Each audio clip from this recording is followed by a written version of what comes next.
Had been drowning in darkness for years. Ever since my father died, the world had felt like a hollow shell. Everyone called him a hero, a cop who sacrificed himself to save 23 people. I was 9 when it happened, but the memory still burns. Yesterday was my 17th birthday, and my life has been a nightmare since. My mother remarried, and I can't blame her. She was lonely, raising a broken daughter alone. But she chose the wrong man. Todd isn't why I'm in trouble, but he's part of it. It all started with Gina. When I heard she had run away, I didn't believe it. She had a perfect life or close to one. Why leave? It didn't make sense. Her parents were devastated. The first time I spoke to them, they asked if she had confided in me. She hadn't. The second time, I went to their house. Mrs. White answered, eyes red. Oh, Amy, hi. Is everything okay? I hesitated. Yeah.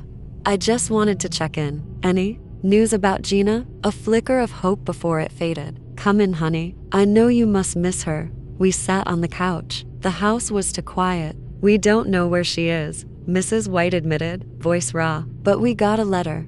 My stomach twisted. A letter? She slid a binder toward me. I hesitated before reading aloud. Mom, Dad, I'm with Jake. I'm not in danger. I just needed to get out of this dead-end town. I'm sorry if this disappoints you, but I need this. Love, Gina. I swallowed hard. The police believe she's a runaway. Mrs. White's voice trembled. She didn't believe it. A chill crept up my spine. Who the hell is Jake? She flinched at my language. I mumbled an apology, but my pulse was hammering. Gina never mentioned dating. Even if we weren't close anymore, I would have known. Was Gina depressed? I asked. It felt wrong. Gina had never seemed lost. Mrs. White started to shake her head, then stopped. I don't know, Amy. I feel like I don't know my own daughter. I left soon after, unsettled. I didn't want to go home, not with Todd there. So I lied to my mom, said I was going to the library. Instead, I went to the woods to smoke. I settled against an old stump, pipe in hand. But then, silence. No birds, no rustling leaves, no buzzing insects. Wrong. A sharp snap, a footstep. My breath caught. Then the sound of fabric shifting, someone crouching behind me. A voice slid into my mind, smooth, deep. Keeping your eyes closed is probably a good idea, kid. Cold terror crawled up my spine. A hand plucked the pipe from my grasp. The spark of a lighter, the inhale of breath. Not bad. A pause. And no, I'm not a hallucination. My lips parted, but before I could speak, the voice shushed me. My mouth snapped shut, not by my will. This is just a warning, Amy. Stop asking about Gina. Leave the Whites alone. They've suffered enough. A sharp pressure behind my eyes made me wince. Yes, I am Jake, and Gina is with me. A choked noise tore from my throat. My fingers dug into the dirt. He leaned in. I felt his breath, putrid, rotting, with a faint trace of weed. You're not my type, Amy. But if you don't listen, I'll make an exception. Then the images slammed into me. Girls, tall, willowy. Their faces lined the borders of missing posters. So many. I whimpered, squeezing my eyes shut, pleading for it to end. Good. You understand. Then nothing. No presence. No breath. The world returned. Birdsong. Insects. Rustling leaves. My phone rang, shattering the silence. I screamed, fumbling for it, hands shaking. Mom's voice cut through my terror. Amy Marie Townsend, I've been texting you for an hour. I'm in the library parking lot. Get your ass out here, dinner is getting cold. I gasped for air. I'll be right there. I shoved my pipe under the stump, legs weak as I stumbled toward the road. My mom scolded me the whole way home for not answering. I barely heard her. I'm writing this down so I don't forget. So I never forget. Because if he knows, I may be the next runaway.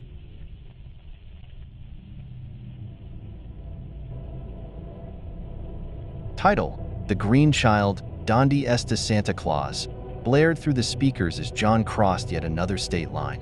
Where exactly, he wasn't sure. Somewhere in the Midwest. He was too cheap to fly home for Christmas, and the idea of seeing the real America had been appealing. But so far, the Real America was just miles of nothing, broken up by the occasional gas station. He hadn't seen another car in hours. The dashboard clock read 2:17 a.m. Yawning, he rubbed his face, trying to force himself awake.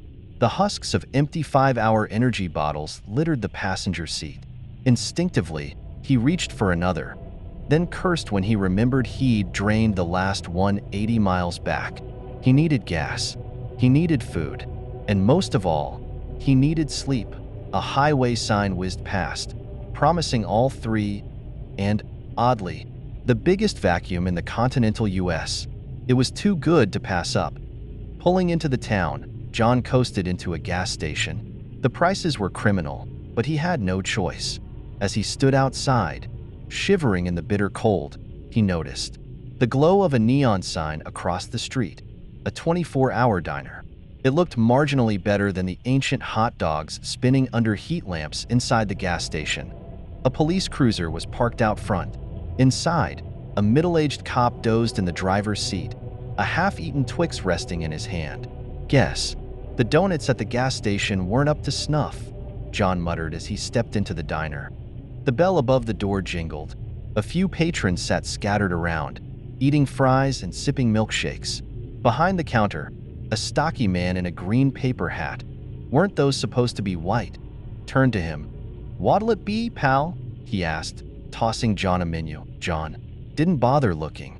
Double bacon cheeseburger, curly fries, 2 waffles, and the biggest Coke you got. The cook nodded approvingly. 15 minutes.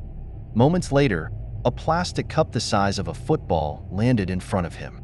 He reached for a straw and plunged it in, greedily gulping down the ice-cold lifeblood of caffeine.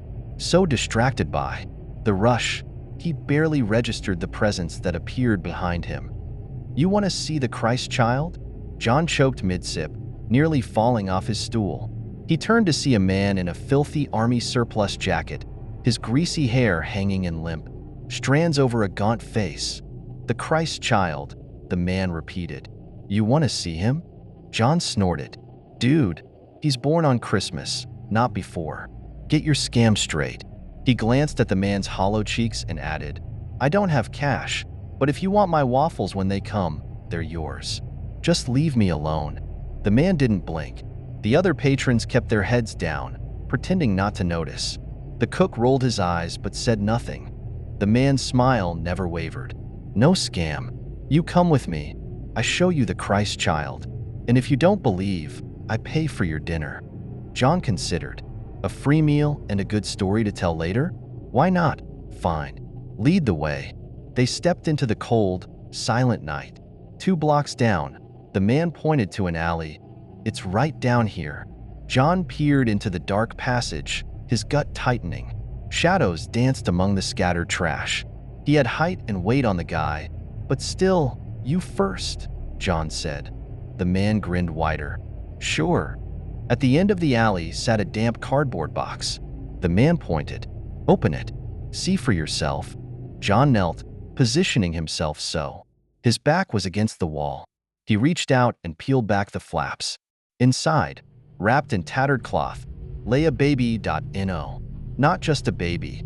The child's eyes were a shade of green he had never seen before.